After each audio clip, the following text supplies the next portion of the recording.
Hi folks, welcome back. Thanks for joining me. Okay, today we've got a nice little nymph pattern for you to tie. It's the Quill cruncher.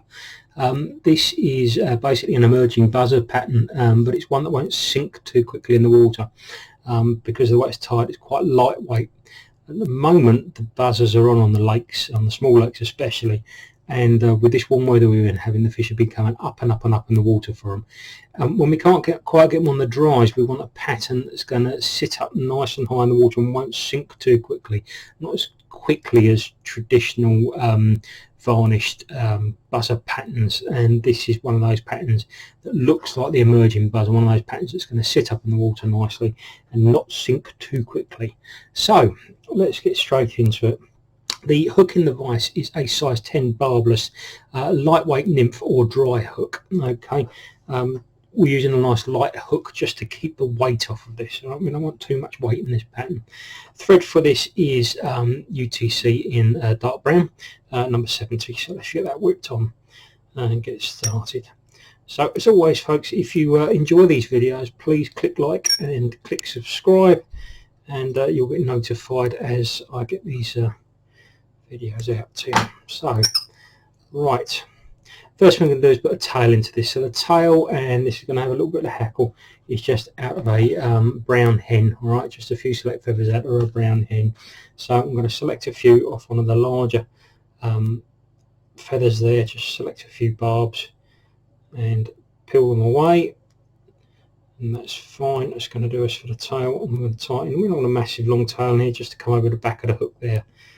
That will do us about there. So just get that in and tight. The construction is similar to any other cruncher patterns, of course, but the main distinction is that the body is going to be made out of quill, peacock quill, and I have some peacock quill here, some stripped peacock herl. They're ready to go. Okay, it's all stripped back. I'm just going to catch that in thick end first, right back here at the back of the hook where I've just tied in the tail, like that, and then I'm going to work the thread up the body in touching turns just to cover all that up, and then take that 2/3 of the way back up. Just covers all that rubbish up then. Okay, and then we're going to come up in close turns with this quill all the way up the body. Give this lovely segmented effect that we love with quills. Just is perfect for this time of year when they're on the buzzers. Just fill that all up nice and steady all the way up, and then catch it in just about there. Okay, leaving yourself plenty of room for your thorax and your wing code, wing buds, etc, etc. Catch that in and then just tidy this up here. Perfect, lovely. Okay, and just trim off the excess. So that's your quill body. Just to give this a little bit of strength, this quill body. Okay, we're going to give this, and to give it a nice shiny look, that nice shiny emerging look, we're going to give this a quick little coat of UV varnish. Just very, very thin coating of varnish there. Not too much, don't want to overdo it, just enough to bring out that quill effect and give it a nice bit of protection as well. That looks good to me. And then we'll come in with the torch, give that a little bit of a zap,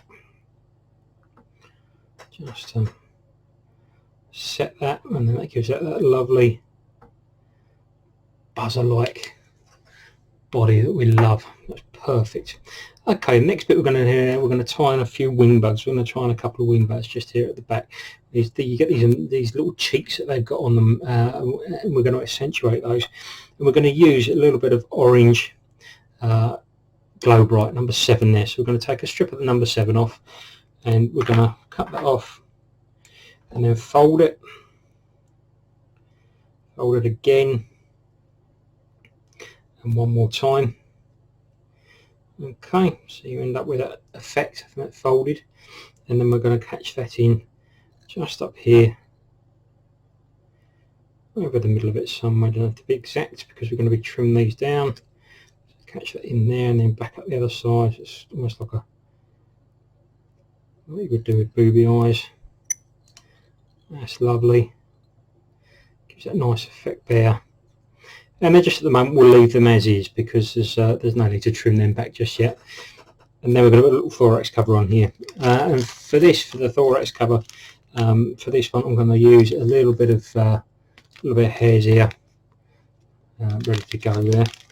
So the camera, I'm really having problems with this camera at the moment, getting colour and contrast, and ever since I updated it, it was a pain. But okay, so we come in there and we get that little bit of hares. You don't want tons of this, just enough to create that bit of fuss in there. Just hold back your breathers, your wing buds, and then put yourself a nice thorax in. Just a few. That's perfect. That's lovely. Okay. And then just bring that thread forward, and then you're going to trim these wing beds off. Now that you've got a size, so just going to pull that towards me there, and just trim them off quite nice and tight. You don't want massive wing buds, but you just want enough to show through. That's perfect. That's lovely. Sort of reminiscent, a little bit of a muskelinzy pattern, but that's lovely. Just on both sides there, you can see how those really give that lovely wing bud effect there. Then, so you've got them on one side and on the other side. So that picks it up there for you. Okay, looking good. I'll eat that. And then we're going to add a little hackle on the front of the pattern there. And again, we're coming in with our brown hen. I've just selected a little hen now. I've stripped back a little bit from the start. I'm just going to pop that into there. So lovely fly this is, as I say, when these fish come right up in the water. Nice, lightweight. It's not going to disappear, and it'll stay up on those surface layer where the fish are taking these emerging buzzers for a lot longer than a traditional buzzer would do. So fish them on a washing line, fab on the point, or a booby on the point where you're allowed to, just pop them out and hang on. Really, these will do the job. So just coming in with a hackle pliers, and I only want to get a couple of turns. I don't want to overdo it with a hackle on this. Just a couple of turns of hackle in there. One, two, that's ample. And then work my thread back up through this. Come on, hold still. Work my thread back up to just in front of the eye there. That's great. And then just pinch everything back. And get a few turns in front. And just start to build the head up. Yeah, that's starting to look really good. Really good. That, you know that's going to work. It looks so fishy. I'm just going to build that head up and whip finish before I trim everything off. Trim anything up. Just come in there with your whip finish. Brilliant. And then we're just going to trim this bit of excess off down here. Trying to take too much of a hackle out with this. That looks really fishy. Yeah, it's a nice little pattern. You can see that hares here trying to come through there. In fact, we're just going to lightly put the brush on that, just pick out a few of the little strands of that hares here, just to give it a bit more of a fussy effect at the top there. And then of course finish on the head with a little drop of just your normal varnish, just to give it a coat there, but want a little fly. And it does look like a little emerging buzzer pattern. Of course you can vary these, tie these in any colour you want. You can do an olive, very good in olive actually. Black is a common one, or this one like a sort of a natural, just depending on your local water, what's coming off and what's hatching. But there you go. It's not taken too long to do that, about 9 minutes to do that, and you can see that lovely quill body effect you've got in there. Little orange trigger point, little orange breathers, and just a nice sparse hackle. And that is nailed on to taking a few buzzer feeders on your local water over the next few months and right the way through the summer as well. That worked tremendously well. So I hope you enjoyed that, and as always, please click like, click subscribe, and I'll keep popping some videos out for you, more fishing videos to come, I'm sure. This little fly time video just to fill the gap. But thanks very much for watching. I hope you found that helpful. Take care. Bye bye.